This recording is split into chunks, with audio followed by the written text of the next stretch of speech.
Hello everyone, this is Dori. I'm a teacher of English and today we will focus on IELTS Academic Writing Task 2. Okay, the first thing you should do is read the first part in bold because this will be the main topic of your essay. Then it will be very good to underline keywords in these parts of your main topic. These keywords are the important points that you need to consider while you write your essay. So, let's see an example. So, let's read our instructions and our topic. Writing task 2, you should spend about 40 minutes on this task. Write about the following topic. And this is our main topic, the first bold part I was talking about. Let's read it.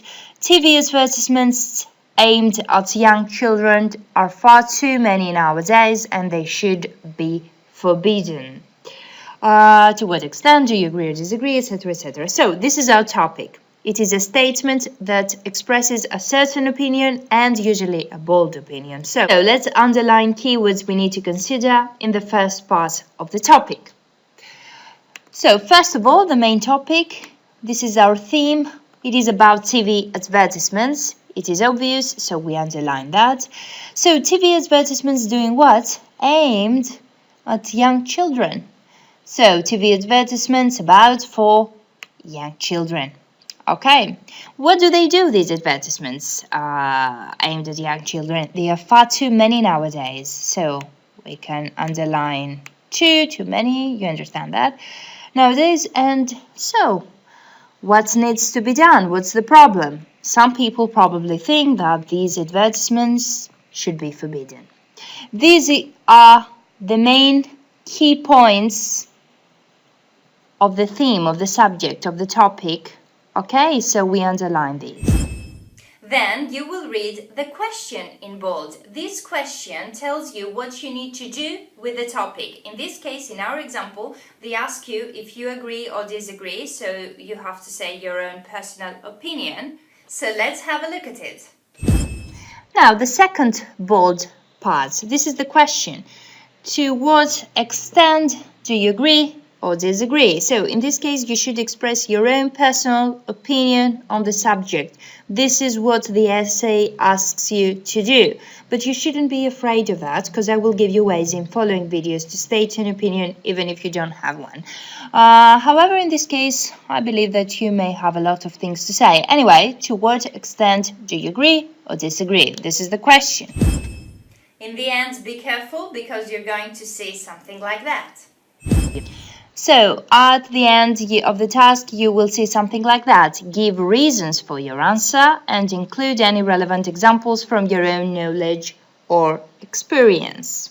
So here, what do we need? For every argument we make, for every opinion we express, we need to provide reasons and we need to provide examples in order to justify it and better explain it. This is crucial. If you don't include reasons and examples in your essay, you will lose marks. Of course, you have to do this effectively and in an organized way. As you can see, in this task, we're not going to be given any information as we were in task 1. In task 2, we have to provide our own ideas and our own examples, and of course, we have to be able to justify them. First of all, we need to be very organized in order to avoid the common problem of stating random ideas and examples here and there without any connection with each other and without any cohesion. So now, do you remember the keywords we underlined in our main topic? Now it is the time to use them in order to create our first paragraph, which is our introduction. So, in your introduction, you need to paraphrase the topic statement, and that's it. Of course, you can also state your own personal opinion if you already know that, but since you're going to do that in your conclusion anyway, I would suggest that in your introduction, just paraphrase the main topic. Let's see the example. Okay, so in paraphrasing, we use different words in order to describe the same thing. So let's see.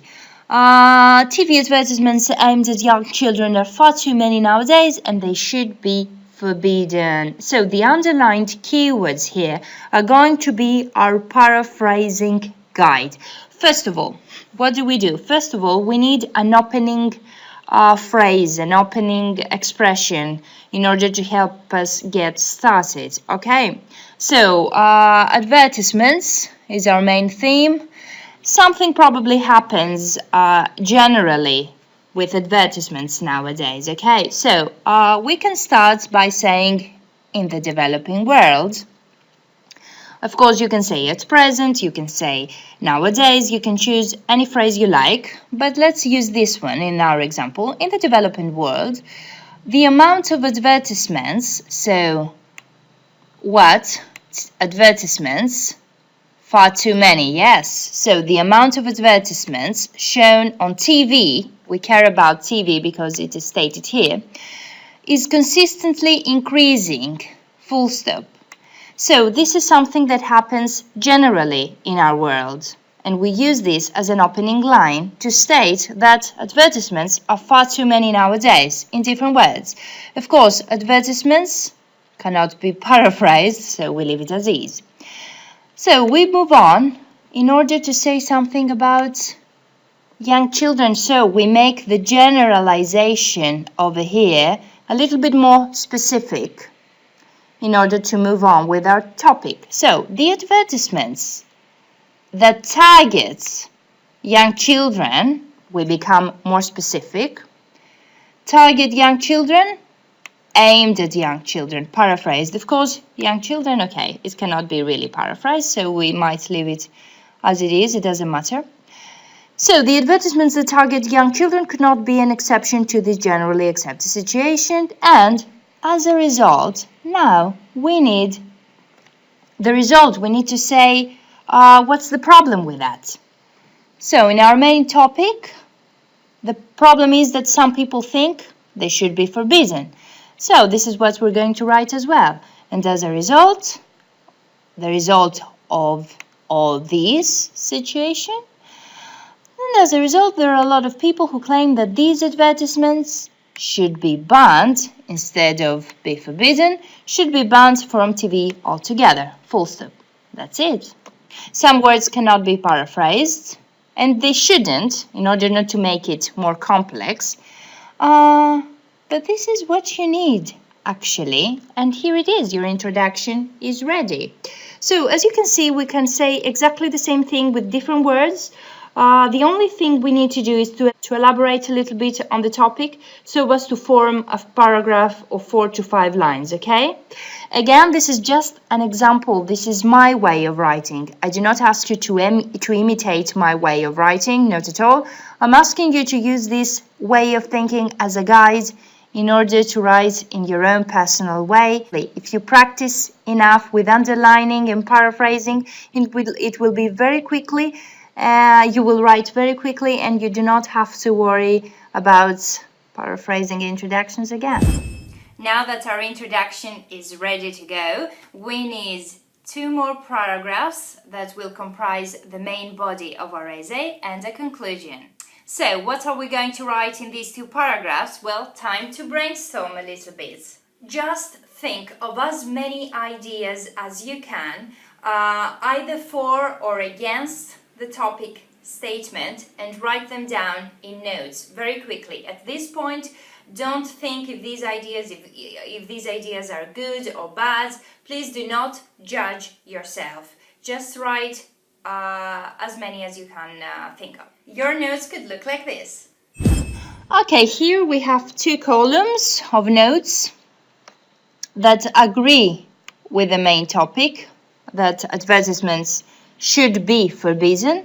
Then we have these opinions that disagree with the topic about saying that they shouldn't be forbidden, actually. Okay, so these are just random notes. Of course, you're not going to draw a table or anything like that. Write these down as they come in your mind. Okay, so we have some opinions about agreeing.